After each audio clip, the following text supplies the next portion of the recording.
Back for another season. When you take a look, obviously you guys haven't gotten together on the court as a full entire unit until today, but what do you know on paper about this team? What do you think are going to be some of the strengths of this Mad Ants team as we enter a new year?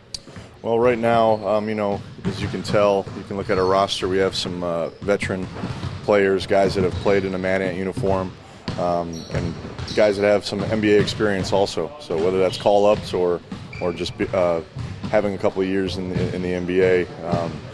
Very excited about this group. We got speed, we got size. We're very deep. It's a very deep team, and these guys just got to learn to play together, and hopefully we can come out there and win a lot of games in Fort Wayne. Hasheem Thabeet, any basketball fan knows his name.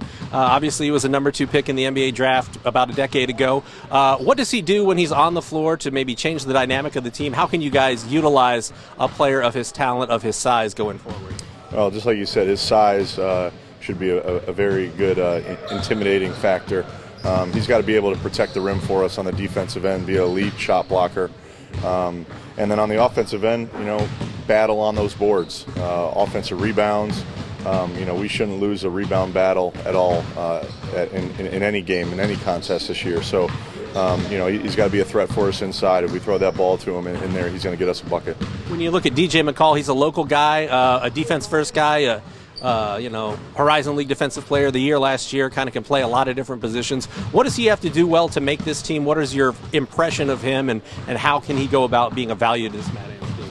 Him being a rookie, he's got to learn the NBA game. He's got to learn the pace, the speed, all of our defensive schemes, offensive spacing.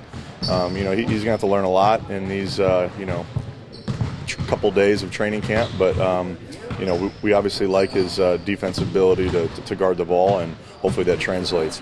Kayson Harrell, another local guy who was really a shooter for 3 years and then developed a drive game as a senior. How do you see him fitting in? What can he do to make an impact on this level?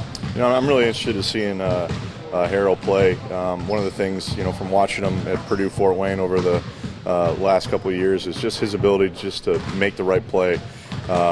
He understands how to play, and his ability to stretch the floor is going to be huge. I'm looking forward to seeing what he can do against some of our older veteran guys. But I'm excited to see just him out there.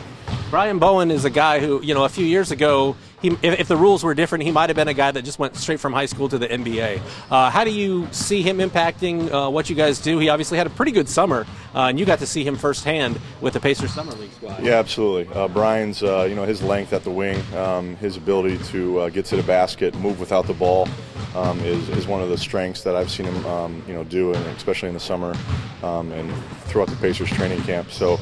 He's going to have to be a lockdown defender for us also, and have that ability to stretch the floor and shoot it. What are your hopes for these 5 days of training camp, and then you got a week and a half until game number 1? Well, I just want these guys to get to know each other on and off the court, establish some chemistry, and establish our identity. That's one of the big things. Some of these guys know each other, but they haven't played with each other. So. Just trying to establish our identity. I know obviously there's never really any locks given a roster, but you look at this and 10 guys that you almost think are definite locks for the team, 6 guys that look to fight for 2 other spots. How do you feel about the group and the kind of battles that you're going to see out here this week? It's going to be a very competitive training camp. Looking forward to that. Brian and myself are going to have to make some very tough decisions, but we're going to try to put together the best team. So every single night we go out there and we try to get a W. Good, perfect. Thank you.